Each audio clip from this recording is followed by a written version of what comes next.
Greetings. Today we are going to do our presentations, the final evidence tree. In this case, we are going to interview someone from a broadcaster from Valorant or Overwatch. Today, now, our guest is going to be presented.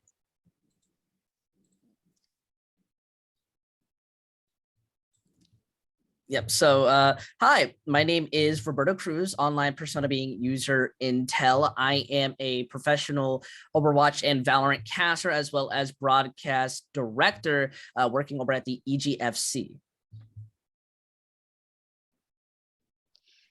Fast forward, we are going to start the questions with our partner, Valentina. Hi. First question I would like you to answer is, which of your traits do you think should be given more importance? I very much believe that we should be giving a lot of importance to not only just professionalism, but the ability to be quick on your feet and remaining calm in a professional setting. Okay, second question. How do you think your work influences people? I firmly believe that my work helps to create a more positive and inclusive environment for those who are not only wanting to come enter into the esports scene, but at least wanting to support their friends and not feeling very alienated. How would you define the work environment? I would definitely define it as extremely professional. However, there is a lot of room, especially for the broadcasters, to goof around. So there's always a level of professionalism, but they definitely know how to break it at times just to kind of make things a bit more equal. Which of your traits do you most identify with or define you? The strengths I have that I would say would define me are definitely the ability to handle situations very professionally during, dire moments, as well as the ability to adapt. Do you think there's something to improve in the work environment? I would definitely say it would have to be either caster consistency. If not, I would definitely say not, as it's a very serious environment. What competitive advantages do these traits provide them? It provides the not only ability just to be able to play somewhere very safely, but these players get a chance to not only compete at a level to which they can feel confident on, but they get their name exposures. So, and especially because a lot of these kids are in college, that's not something they're always going to be able to get. So it is a big advantage that they are able to have. How did they manage to develop the traits that characterize them? It would definitely have to be from many mentors. Often we will bring people in who have a lot more experience, a lot more of a idea to come in and what to do. So you're able to get away with a lot more, figure out what goes wrong. So more than anything, that's how we develop the strengths. Okay.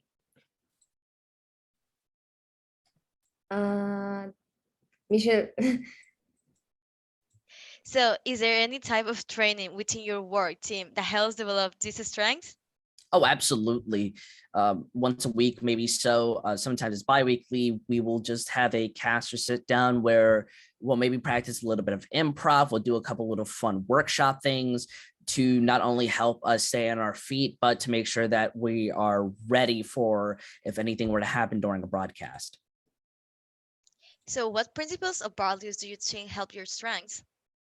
I would definitely say it would have to be my value of not only just equality and diversity, but strictly no toxicity. We not only want to create an environment for minorities and people of color, but we just want to make sure that they're in a place that they feel safe on, and that's the biggest value that we look at.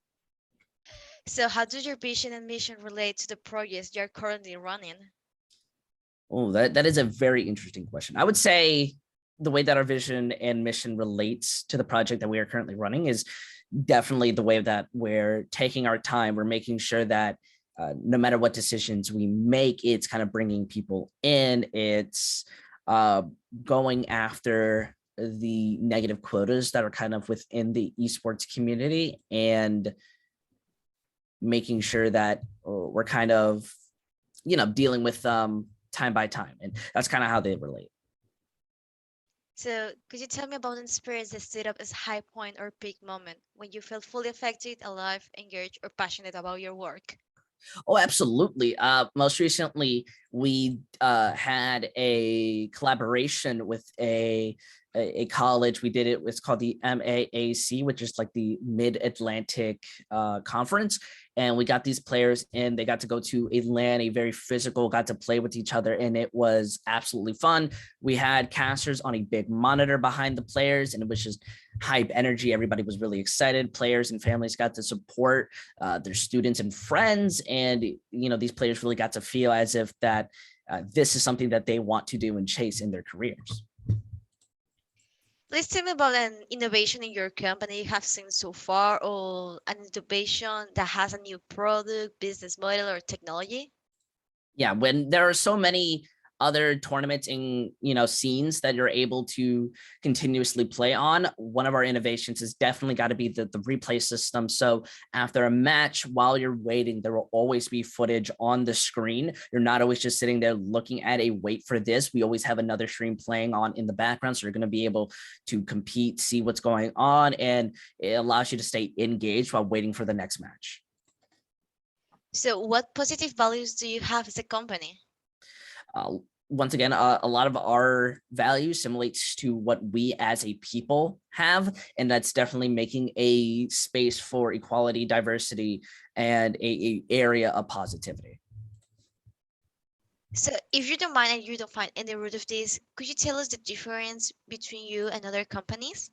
Yeah, of course. So we are very strict when it goes down to what type of people that we're letting on to our broadcast, because we want to make sure that the people who are representing us on stream not only represent our values, but what the players themselves are looking for, meaning that a lot of other companies will kind of just pick up a person and just let them go through, let them say whatever they want to say. And a lot of players tend to not very much agree with that, but we make sure that every person we pick on is verified by not only me, but a couple other people. So the players themselves never have to worry, is this person biased? Is this person not going to like? Are they going to be able to say my username right? Stuff like that. So, what strengths does the company mainly contain and focus?